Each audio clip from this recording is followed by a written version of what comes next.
66 million साल पहले एक विशालकाय उल्कापिंड पृथ्वी से टकराया। इसका व्यास लगभग 10 किलोमीटर था। इसकी गति इतनी थी कि टक्कर अरबों परमाणु बमों जितनी शक्तिशाली थी। सब कुछ सेकंडों में हुआ। प्रकाश की चमक, सदमे की लहराक धूल और लहरें उठ गईं। यह सिर्फ एक जोरदार धमाका नहीं था, ये एक ऐसी घटना थी जिसने ग्रह का चेहरा हमेशा के लिए बदल दिया। केवल डायनासोर ही नहीं मरे, महासागरों से लेकर जंगलों तक पूरा पारिस्थितिकी तंत्र ध्वस्त हो गया। इस टक्कर के निशान आज भी दिखते हैं। वैज्ञानिक जानते हैं कि यह मेक्सिको की युकटन प्रायद्वीप पर हुआ था।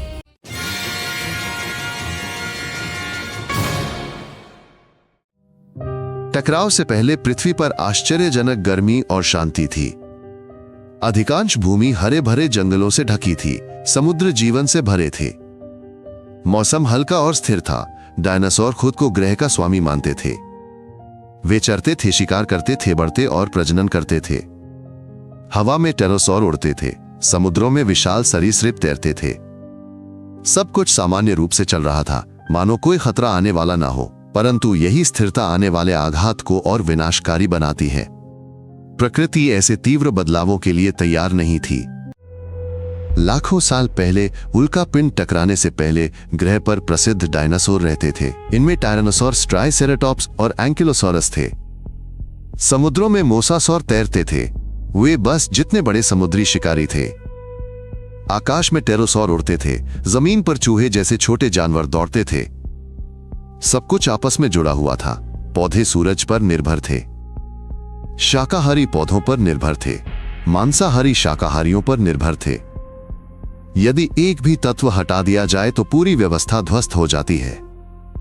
उल्कापिंड गिरने के बाद ठीक यही होगा। यह क्षुद्र ग्रह संभवतः मंगल और बृहस्पति के बीच के बेल्ट से आया है।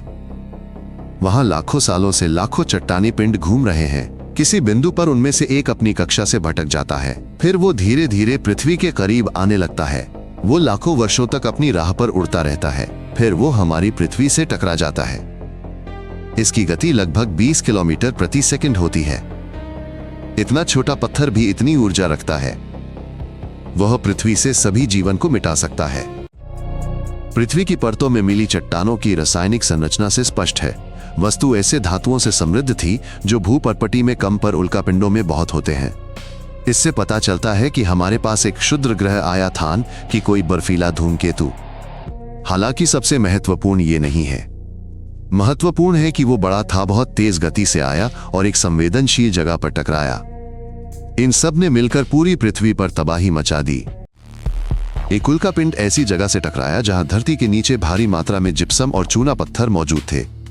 टक्कर के प्रभाव से ये चट्टानें वाष्पित होकर वायुमंडल में सल्फर छोड़ती हैं।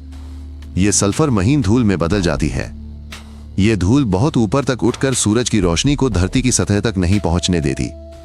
तापमान में भारी गिरावट आती है और प्रकाश संश्लेषण पूरी तरह रुक जाता है। इसके परिणाम स्वरूप ये सिर्फ एक आपदा नहीं बल्कि एक गंभीर जलवायु आपदा होती है। ये लंबी, ठंडी और जानलेवा स्थिति बन जाती है। ये प्रहार भविष्य के मेक्सिको के उथले तटीय क्षेत्र पर हुआ। धरती मानो उबल पड़ी। 150 किलोमीटर से भी बड़ा एक विशाल क्रेटर बन गया। दहकते हुए मलबे के टुकड़े सभी दिशाओं में फैल गए।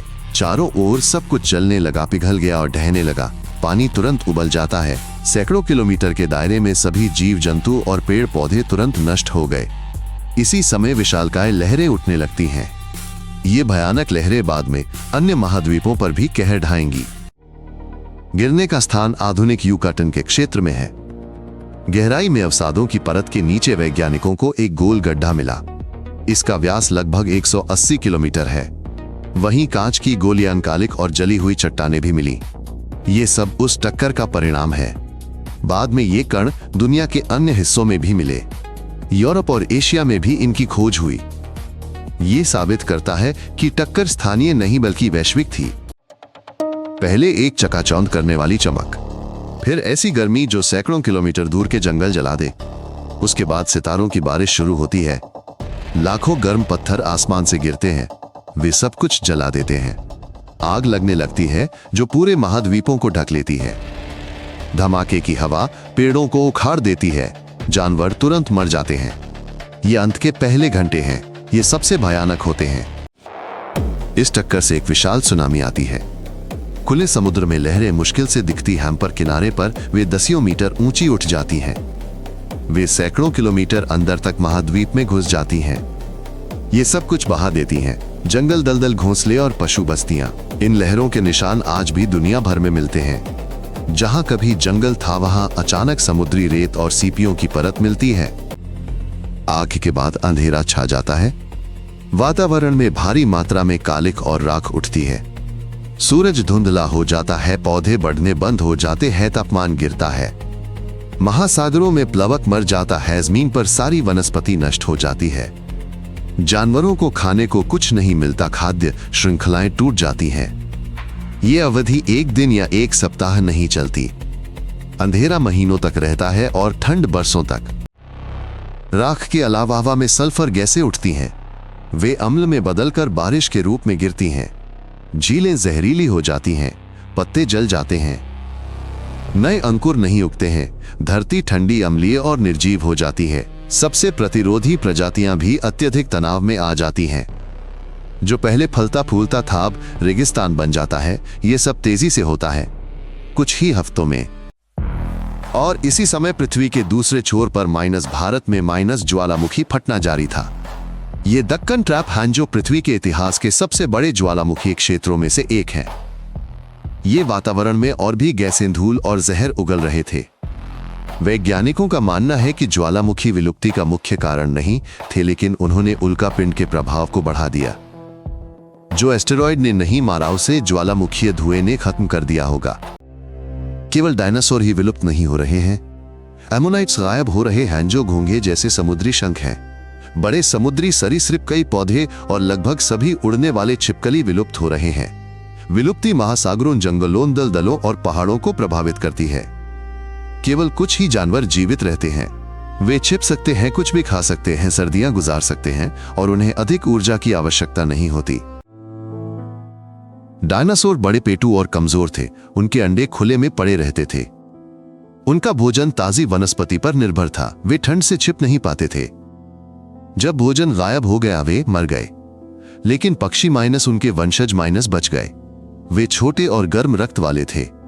वे बीज कीड़े और यहां तक कि सड़ा गला भी खा सकते थे। और सबसे महत्वपूर्ण, वे तेजी से प्रजनन करते थे। इसलिए पक्षी बचे रहे पर डायनासोर नहीं। चूहे और छछूंदर जैसे छोटे स्तनधारी जीवित बच गए। वे कुछ भी खाते थे, बिलों में रहते थे और आपदा को जमीन के नीचे झेल सकते थे। जब सब शांत हो गया तो उन्होंने ही खाली ग्रह को आबाद करना शुरू किया। लाखों साल बीत गए और इन्हीं बचे हुए जीवों से वेलशेर, हाथी, बंदर और इंसान विकसित हुए। आपदा ने जगह खाली कर दी और पृथ्वी के इतिहास में एक नया अध्याय शुरू हुआ। वैज्ञानिक लंबे समय तक समझ नहीं पाए कि क्षुद्र ग्रह कहां गिरा था। सब कुछ तब बदला जब मेक्सिको में एक गोलाकार गड्ढा मिला जो जमीन की मोटी परत के नीचे छिपा था। भूभौतिकविदों ने इसकी आकृति, आयु और रासायनिक संरचना का अध्ययन किया। सब कुछ मेल खा गया। ये चिक्सोलॉप्थाउस प्रभाव का गड्ढा जिसने डायनासोर को मार डाला था। अब ये जमीन और समुद्र के नीचे है, पर इसकी आकृति खुद बोलती है। वैज्ञानिकों को धरती की परतों में इरिडियम नामक दुर्लभ धातु वाला एक पतला मिट्टी का स्तर मिला है। ये पृथ्वी की पपड़ी में लगभग नहीं होता, पर उल्का पिंडों में पाया जाता है। उसी स्तर पर जले हुए पौधों के निशान और छोटे शीशे के गोले भी मिले। ये परत अमेरिका, यूरोप और एशिया में समान है। ये लगभग एक ही समय में बनी, जो एक वैश्विक आपदा का संकेत है। पृथ्वी की याददाश्त है जो पत्थरों में सुरक्षित है। ऐसा हमला फिर हो सकता है। वैज्ञानिक आकाश की निगरानी कर रहे हैं, पृथ्वी की ओर आते क्षुद्र ग्रहों की तलाश में। 2022 में नासा के एक अंतरिक्ष यान ने एक क्षुद्र ग्रहों की कक्षा थोड़ी बदल दी। इसका मतलब है कि हमारे पास पहले से ही बचाव के तरीके हैं। सबसे जरूरी है खतरे को पहले से देखना, क्योंकि यदि हमें बहुत देर से पता चला तो शायद कोई मौका ही न मिले। ये समझना महत्वपूर्ण है, हिमयुग क्षुद्र ग्रहों के कारण नहीं होते। ये पृथ्वी की कक्षा में बदलाव, ग्रीन हाउस गैसों के स्तर और महाद्वीपों की स्थिति से जुड़ी धीमी प्रक्रियाएं हैं। ग्लेशियर लाखों सालों तक आते जाते रहते हैं। ये कठिन समय होते हैं, पर प्रलय नहीं। वहीं क्षुद्र ग्रह का टकराव एक तात्कालिक और विनाशकारी आघात है। और यही अंतर है। यदि दिलचस्प लगा तो चैनल को सब्सक्राइब करें। हमारे यहां सब कुछ संक्षिप्त और सटीक है। अलविदा।